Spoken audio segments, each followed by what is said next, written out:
Hey everyone, quick check-in. Have you ever hit a holiday or a long weekend and thought, why do I feel weird right now? Why am I restless? Why am I anxious? Why is everyone else cozy and I feel not cozy? Be surprised how common this is. Let's talk about what's actually happening in your brain and body and how to feel grounded again.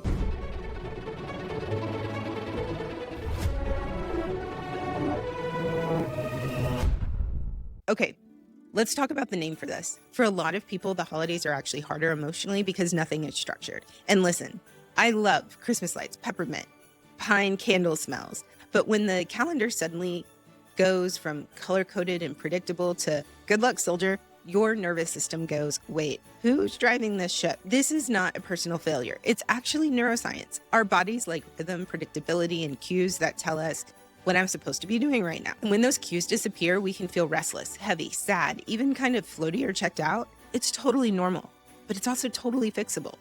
I want you to hear this with kindness. Your brain, it's not being dramatic, it's being efficient. Here's what the research shows. When our routines get disrupted, our prefrontal cortex, remember that organized, grown-up part of your brain, downshifts. And the limbic system, that emotional, survival-oriented part, it steps forward. Not because anything's wrong, but because the system lost its map. Studies show that unstructured time increases anxiety and rumination for many people. And polyvagal theory tells us that when cues for connection and orientation are lacking, the body can slip into mild fight or flight or shutdown state. Translation, you're not broken. Your nervous system is literally saying, help, what are we supposed to be doing?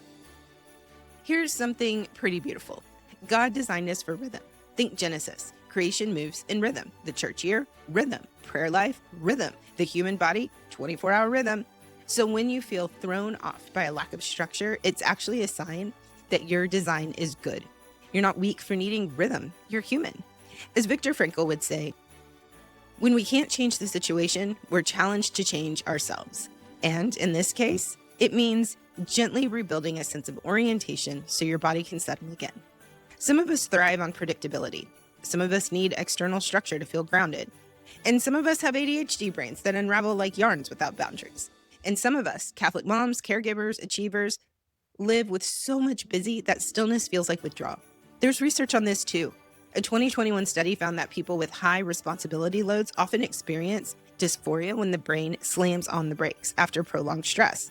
Basically, the moment you stop, everything you've been holding floods up. No fun, but also not dangerous. And here's the good news. We can plan for it instead of getting swept under it. Okay, now let's talk about the sneaky part of all of this. When your schedule gets quiet, your emotions get loud because routine keeps a lot of our internal world tucked neatly behind the scenes. So the second everything slows down, your brain goes, hey, remember those feelings we didn't have time to deal with? Surprise, they're back. It's like the emotional version of Christmas sweaters. You weren't looking for them, but there they are. Research backs this. When we remove structure, rumination and mood dips go up. Not because of anything wrong, but because your brain finally has space to process. Let me name the 3 big emotional reactions people have when this structure disappears. Restlessness, when your body wants a task because it misses the what's next cue. Loneliness, even if you're with your family, your internal sense of connection hasn't had time to catch up.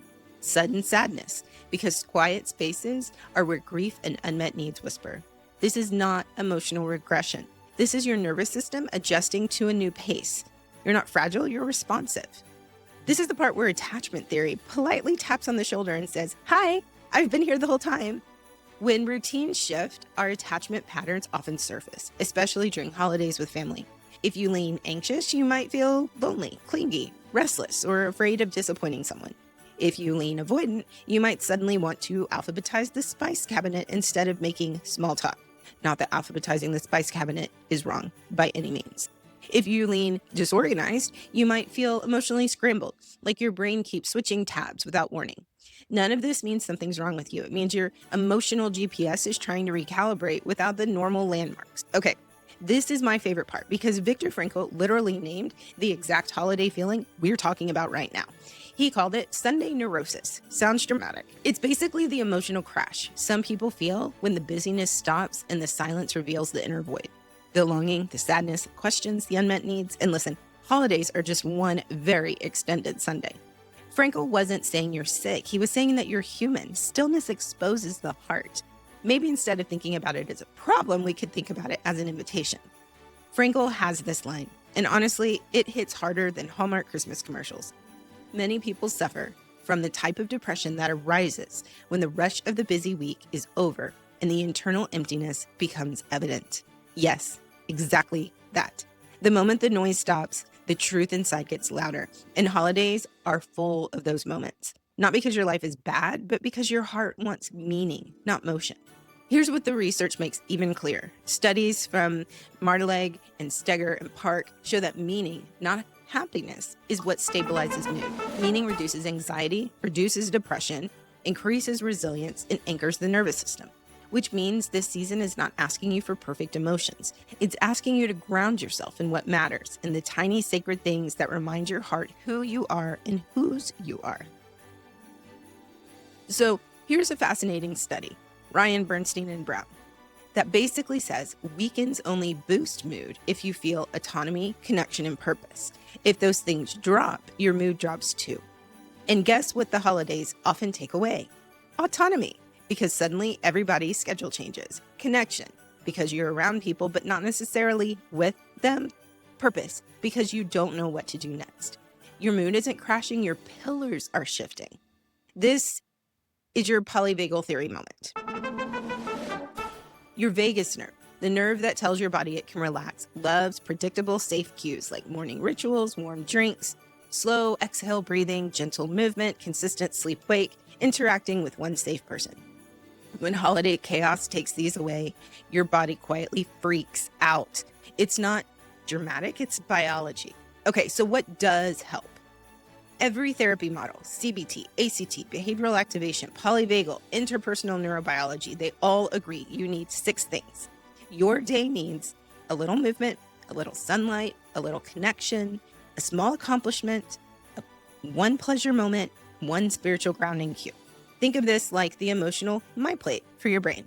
So here's where things get super doable if you just know what to do. You don't have to have a perfect day. You need a healthy day. Morning, get a taste from every category. Movement, 5 minutes count. Sunlight, step onto your porch. Connection, 1 text. Accomplishment, make your bed. Pleasure, a candle or a warm drink. Spiritual grounding, a psalm, decade of the rosary, or just Jesus be near. That's it. That is the platter. Let's make these even easier. Movement, take a 10-minute walk or stretch like a sleepy cat. Sunlight, walk to the mailbox, stand on the porch. Connection, quick voice note to a friend. Accomplishment, clear 1 countertop, just 1. Pleasure, your coziest blanket or your Spotify playlist. Spiritual, a scripture, maybe that Hallow app, or quiet for 2 minutes. No striving, no reinventing yourself, just tiny glimmers of health. And hey, maybe you can pull out some of those cross-stitch projects that you started a few years ago. And if you gave a few hours to, maybe you could have frame by Christmas. Now let me introduce the therapy tool that has saved more holiday breakdowns than I can count. Behavioral activation. Research shows it is as effective as antidepressants for many people. And what is it? It's choosing one small, meaningful action that moves your day forward. Momentum doesn't come from motivation. It comes from doing something tiny. So here's your menu of tiny actions. Make your bed. Start, not finish, the laundry. Step outside. Wipe down 1 counter. Drink a full glass of water.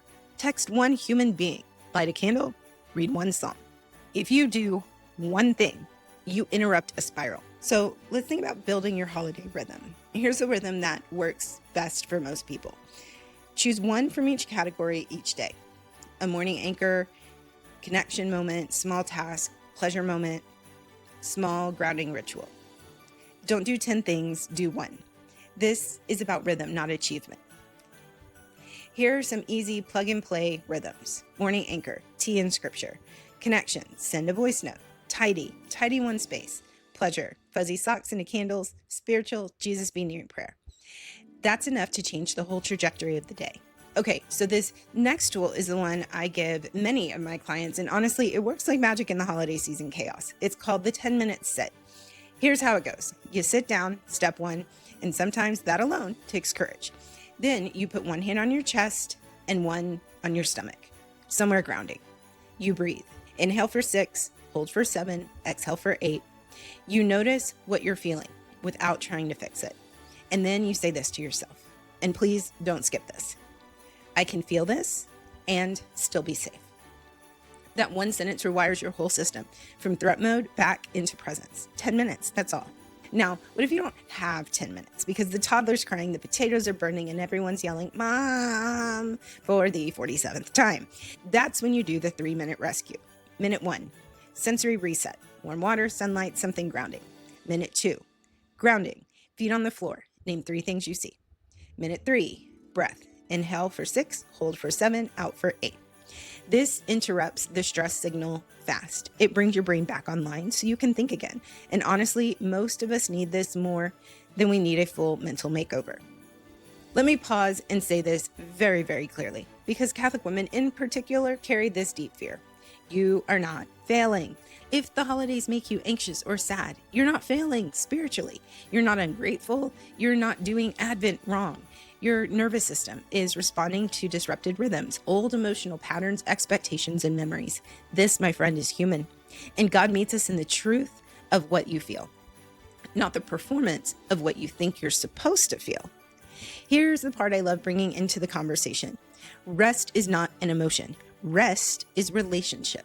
Jesus never said, "Come to me, all who are weary, and I will give you perfect emotional stability in December." He said, "I will give you rest." Rest in God means you bring him your real self, tired, anxious, and overwhelmed, and he sits with you in it. Your mood does not disqualify you from intimacy with him. If anything, it invites it. And because I know this is a lot to hold in your head, I, of course, made you a free handout. There's a link in the description. It's called the Holiday Rhythm and Regulation Plan, and it includes personal warning signs, daily anchors, a healthy day platter checklist, behavior activation list, the 10-minute sit, the 3-minute rescue. It's totally free. And honestly, it might be the gentlest gift you give yourself this season. Grab it below, and let's make this season one where you're actually supported, not stretched. I want to say one thing, especially for women who feel embarrassed by their emotions. Your emotions are not your identity. They're just information. They're messages from your body saying, hey, I need something. Hey, something feels off. Hey, can we slow down?